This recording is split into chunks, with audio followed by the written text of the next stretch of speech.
Topic 1. Protests at Tesla showrooms due to Elon Musk's involvement with DOD. Protests are taking place at Tesla showrooms across the United States in response to Elon Musk's significant cuts to federal personnel and budgets as the head of the Department of Government Efficiency, DOG.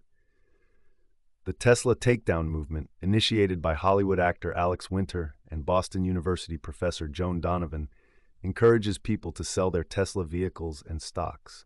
Demonstrations are occurring in approximately 28 states and Washington, D.C., with protesters holding signs that read phrases like, "Honk if you hate Elon." The DOJ continues its efforts to dismantle or restructure various federal agencies, provoking backlash from many.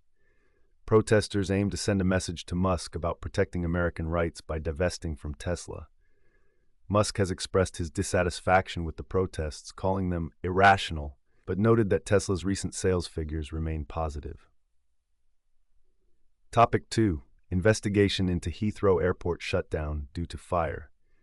London's Heathrow Airport has ordered an investigation following a fire at a nearby electrical substation that led to a day-long shutdown of airport operations. This incident has prompted a review of Heathrow's crisis management plans and response capabilities, as it is one of the busiest airports in Europe. The UK Department of Energy has commissioned an urgent investigation into the power outage, raising questions about the resilience of the nation's critical infrastructure. Heathrow plans to appoint former Transport Secretary Ruth Kelly as an independent director to review its crisis management plans and enhance its response capabilities. While police do not consider the incident suspicious, the investigation is ongoing, focusing on the electrical distribution equipment. This event is viewed as a failure in airport planning, with airlines still grappling with chaotic schedules and issues affecting thousands of passengers. Topic 3. Georgia jury awards $2.1 billion verdict against Bayer over Roundup. A jury in Georgia has awarded over $2.1 billion in damages to a plaintiff who claimed that the herbicide Roundup caused cancer. This case is part of a series of legal disputes related to the herbicide glyphosate. The jury imposed $65 million in compensatory damages and $2 billion in punitive damages, and Bayer's Monsanto subsidiary plans to appeal the verdict. The plaintiff, John Bands, filed the lawsuit in 2021, alleging damages related to non-Hodgkin lymphoma.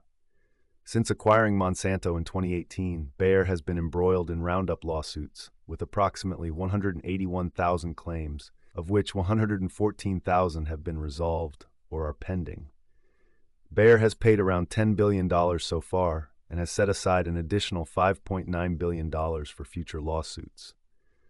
While various committees in different countries have differing opinions on whether glyphosate causes cancer, the International Agency for Research on Cancer, part of the World Health Organization, concluded in 2015 that glyphosate is probably carcinogenic to humans. Topic 4. Chinese Premier meets with pro-Trump U.S. Senator Daines to ease tensions. Chinese Premier Li Qiang emphasized the need for dialogue to ease tensions between China and the United States during a meeting with U.S. Senator Steve Daines, a strong supporter of former President Trump. Daines is the first U.S. congressional member to visit Beijing since the Trump administration. The meeting included CEOs from major American companies such as FedEx, Boeing, Qualcomm, and Pfizer.